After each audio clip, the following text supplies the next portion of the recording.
আসসালামু আলাইকুম। বিবিসি আন্তর্জাতিক বিশ্ব সংবাদে আপনাকে স্বাগত। শুরুতে সংবাদ শিরোনাম, পরে বিস্তারিত। বাংলাদেশের সর্বশেষ গুরুত্বপূর্ণ আপডেট সংবাদে আপনাকে স্বাগত। শুরুতেই সংবাদ শিরোনাম, পরে বিস্তারিত। প্রথমেই জানাবো আমাদের হাতে থাকা সর্বশেষ গুরুত্বপূর্ণ সবথেকে তাজা আপডেট সংবাদ। সশস্ত্র বাহিনী দিবসে শিখা অনির্বাণে রাষ্ট্রপতি এবং প্রধান উপদেষ্টার শ্রদ্ধা। সশস্ত্র বাহিনী দিবস উপলক্ষে শিখা অনির্বাণে পুষ্পস্তবক অর্পণ করে শহীদ মুক্তিযোদ্ধাদের শ্রদ্ধা জানিয়েছেন রাষ্ট্রপতি মোহাম্মদ শাহাবুদ্দিন চুপ্পু এবং প্রধান উপদেষ্টা ড মোহাম্মদ ইউনূস। তারা পুষ্প স্তবক অর্পণ করেছেন। এরপর জানাবো চাঁপাইনবাবগঞ্জ এবং নওগাঁয় অপারেশন ফার্স্ট লাইট গ্রেপ্তার 63 জন।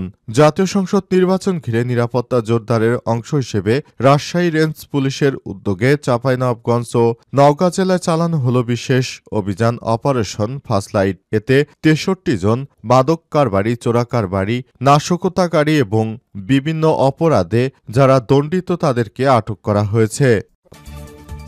এবারে জানাবো তোফায়েল আহমেদের স্ত্রীর মৃত্যু। সাবেক বাণিজ্য মন্ত্রী ও কার্যক্রম নিষিদ্ধ আওয়ামী লীগের জ্যেষ্ঠ নেতা তোফায়েল আহমেদের স্ত্রী আনোয়ারা আহমেদ ইন্তেকাল করেছেন। রাজধানীর একটি বেসরকারি হাসপাতালে বার্ধক্যজনিত কারণে তার মৃত্যু হয়েছে। জানাবো জামাত জান্নাতের টিকিট বিক্রি করে না বললেন গোলাম পরোয়ার। জামাত কখনোই মানুষের কাছে জান্নাতের টিকিট বিক্রি করে না। কোরআন না বোঝার কারণেই বিরোধীরা এমন মন্তব্য করে বলে জামাত ইসলামের সেক্রেটারি জেনারেল মিয়া গোলাম পরোয়ার বিষয়টি নিশ্চিত করেছেন। তিনি বলেন, জামাতের জনপ্রিয়তা দেখে বিরোধীরা এখন হিস্সান্বিত হয়ে জামাতের বিরুদ্ধে মিথ্যা প্রোপাগান্ডা ছড়ানোর চেষ্টা করছে।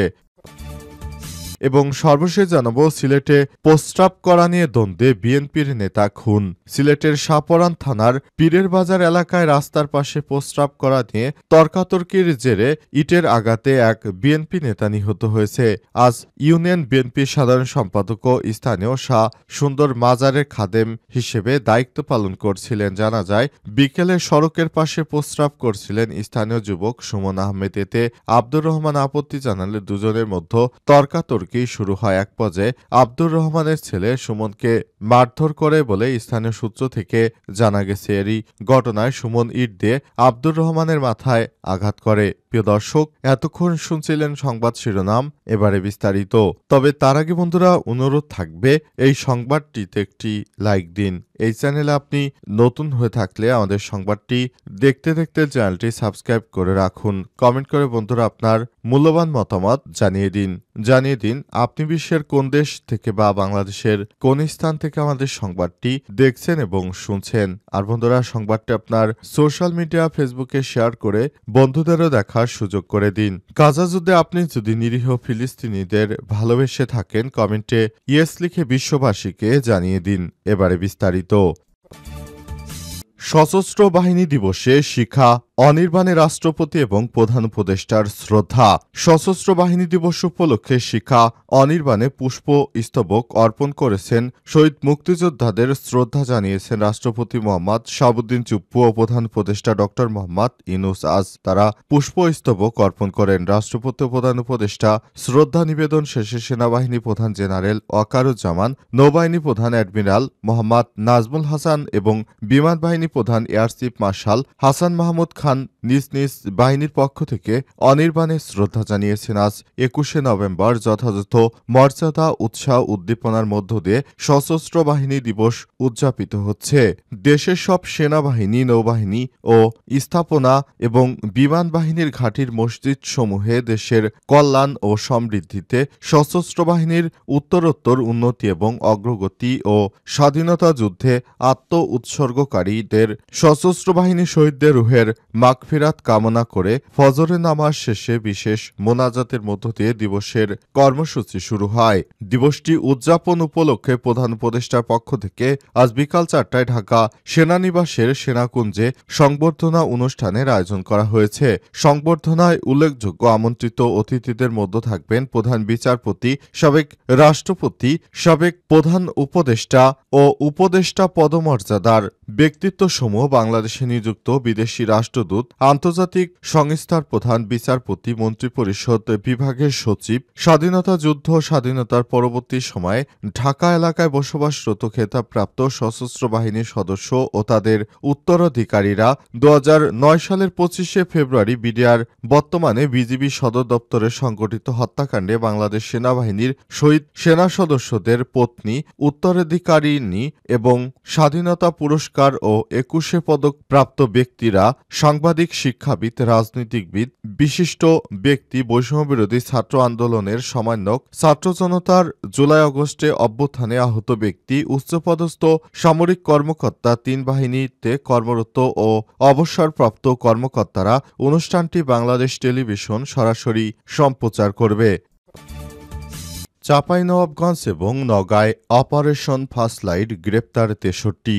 জাতীয় সংসদ নির্বাচন ঘিরে নিরাপত্তা জোরদারে অংশ হিসেবে রাজশাহী রেঞ্জ পুলিশের উদ্যোগে চাঁপাইনবাবগঞ্জ ও নওগাঁ জেলায় চালানো হয়েছে বিশেষ অভিযান অপারেশন ফার্স্টলাইট। বৃহস্পতিবার 20শে নভেম্বর মধ্যরাত থেকে শুক্রবার সকাল পর্যন্ত চলা টানা অভিযানে 2 জেলা থেকে মোট 63 জনকে গ্রেপ্তার করেছে পুলিশ। রেঞ্জ পুলিশ জানিয়েছে, রাজশাহী রেঞ্জের 2 জন অতিরিক্ত ডিআইজির নেতৃত্বে 4টি দলে বিভক্ত হয়ে 2 শতাধিক পুলিশ সদস্য রাতভর একযোগে অভিযান পরিচালনা করেন। এ সময় চিহ্নিত চোর, অস্ত্রধারী ব্যবসায়ী, মাদক কারবারি, পাশাপাশি বিভিন্ন মামলায় পলাতক আসামিদের ধরতে বিভিন্ন বাড়ি, যোগাযোগ পথ ও প্রবেশপথ এলাকায় তল্লাশি চালানো হয়েছে। অভিযানে চাঁপাইনবাবগঞ্জ জেলায় 41 জন, নওগাঁয় 22 জনকে গ্রেপ্তার করা হয়। এর মধ্যে 8 জন চিহ্নিত ডাকাত এবং কয়েকজন মাদক ব্যবসায়ী। পুলিশ 10টি দেশীয় অস্ত্র ও উল্লেখযোগ্য পরিমাণ মাদকদ্রব্য উদ্ধার করেছে। স্থানীয়রা জানিয়েছে, সম্প্রতির সময়ে চোর ডাকাতি ও মাদকের বিস্তার নিয়ে জনমনে উদ্বেগ তৈরি হয়েছিল। রাতভর এই বিশেষ অভিযানে সাধারণ মানুষের মধ্যে স্বস্তি ফিরেছে। অনেকেই আশা করছেন, এই ধরনের অভিযান নিয়মিত চালানো হলে অপরাধ দমনে আরও অগ্রগতি হবে। আগামীতে যে নির্বাচন অনুষ্ঠান পরিচালনা করবে সরকার, সেই নির্বাচনটা সুষ্ঠু ও সুন্দর করার জন্য এই ধরনের অভিযান অব্যাহত থাকলে নির্বাচনে কেউ সন্ত্রাসী কর্মকাণ্ড করতে পারবে না। তোফায়েল আহমেদের স্ত্রীর মৃত্যু। সাবেক বাণিজ্যমন্ত্রী ও কার্যক্রম নিষিদ্ধ আওয়ামী লীগের জ্যেষ্ঠ নেতা তোফায়েল আহমেদের স্ত্রী আনোয়ারা আহমেদ ইন্তেকাল করেছেন। বৃহস্পতিবার 20শে নভেম্বর রাজধানীর একটি বেসরকারি হাসপাতালে বার্ধক্যজনিত কারণে শেষ নিঃশ্বাস ত্যাগ করেন তিনি। ইন্না লিল্লাহি ওয়া ইন্না ইলাইহি রাজিউন। তোফায়েল আহমেদের ব্যক্তিগত সহকারী মোহাম্মদ হাসনাইন রাত 10:15টার দিকে বিষয়টি নিশ্চিত করেছেন। তার মৃত্যুর ঘটনায় পুরো এলাকায় থমথমে অবস্থা বিরাজ করছে। তার মৃত্যুর ঘটনাটি তার পরিবারের পক্ষ থেকে মেনে নিতে পারছে না, কারণ তিনি তার পরিবারের জন্য অনেক দায়িত্বশীল একজন ব্যক্তি ছিলেন এবং তিনি পরিবারের যেসব খারাপ সময় ছিল সে সময়ে তিনি তার পরিবারের হাল ধরেছেন। বর্তমানে তোফায়েল আহমেদ আটক রয়েছে এবং তার স্ত্রী মারা যাওয়ার কারণে তিনি শেষ জীবনে তার পাশে থাকতে পারেননি। এ বিষয়টি নিয়ে অনেকেই আক্ষেপ করছে। আওয়ামী লীগের পলাতক এমপি মন্ত্রীরা এখন বিদেশে বসে বিভিন্ন জায়গা থেকে তারা ফেসবুকের মাধ্যমে বিভিন্ন জায়গায় বিভিন্ন কথাবার্তা বলছে, কিন্তু বাস্তবিক অক্ষে তারা দেশের জন্য এখনো কোনোভাবে কোনো সুবিধাজনক পজিশনে তারা নিজেরা যেতে পারেনি। এজন্য তারা বিশৃঙ্খল পরিস্থিতি তৈরি করার জন্য দেশের টোকাই শ্রেণীর এক শ্রেণীর ব্যক্তিদেরকে ব্যবহার করছে। টাকার বিনিময়ে তারা দেশের বিভিন্ন জায়গায় জায়গায় অগ্নিসন্ত্রাস ও ককটেল বিস্ফোরণের মতো ঘটনা ঘটাচ্ছে। এসব ঘটনার কারণে দেশের মানুষ এখন চরম আতঙ্ক নিয়ে প্রতিনিয়ত কাজ করতে হচ্ছে। এজন্য তারা এখন সন্ত্রাসীদেরকে দেখভাল করার জন্য এখন জনগণই প্রতিরোধ গড়ে তুলেছে। প্রতি রাস্তার মোড়ে মোড়ে তারা দাঁড়িয়ে দুর্বৃত্তদেরকে তারা প্রতিহত করার চেষ্টা করছে।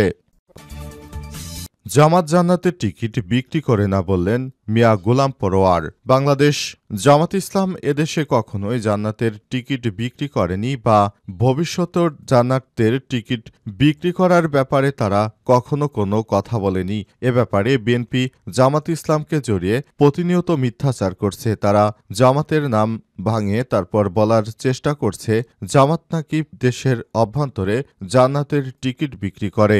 এই ধরনের কাজ করার জন্য বিএনপি প্রতিনিয়ত জামাতের বিরুদ্ধে মিথ্যাচার করে যাচ্ছে। আজ অধ্যাপক মিয়া গোলাম পরোয়ার ইতিমধ্যেই নিশ্চিত করেছেন যে যাতে করে দেশের অভ্যন্তরে কোনো ধরনের সমস্যা তৈরি না হয়, যেন তারা একসঙ্গে মিলেমিশে একটি ঐক্য তৈরি করতে পারে, সে ব্যাপারে সবাই মিলে কাজ করছে। কিন্তু দেখা যাচ্ছে ভিন্ন বিষয়। অন্তর্বর্তীকালীন সরকারের প্রধান উপদেষ্টা ক্ষমতায় থাকার পরও দেখা যাচ্ছে যে সব সময় তারা জামাত ইসলামের নামে মিথ্যাচার করে বেড়াচ্ছে। এগুলো প্রতিনিয়ত তারা জামাত ইসলামের জনপ্রিয়তা দেখে হিস্সান্বিত হয়ে তারপর এই ধরনের কাজ করছে, এমন অভিযোগ রয়েছে। তবে অবশেষে সেসব বিষয়গুলোকে পাত্তাই দিচ্ছে না বাংলাদেশ জামাত ইসলাম। জামাত ইসলামের পক্ষ থেকে বলা হয়েছে এই ধরনের কর্মকাণ্ড শুধুমাত্র মিথ্যাচার দিয়ে করা যায়। তারা এসব কাজ করে সরকারকে বিব্রতকর পরিস্থিতিতে ফেলতে চায় এবং জামাত ইসলামের জনপ্রিয়তাকে নস্যাৎ করার ষড়যন্ত্র করছে।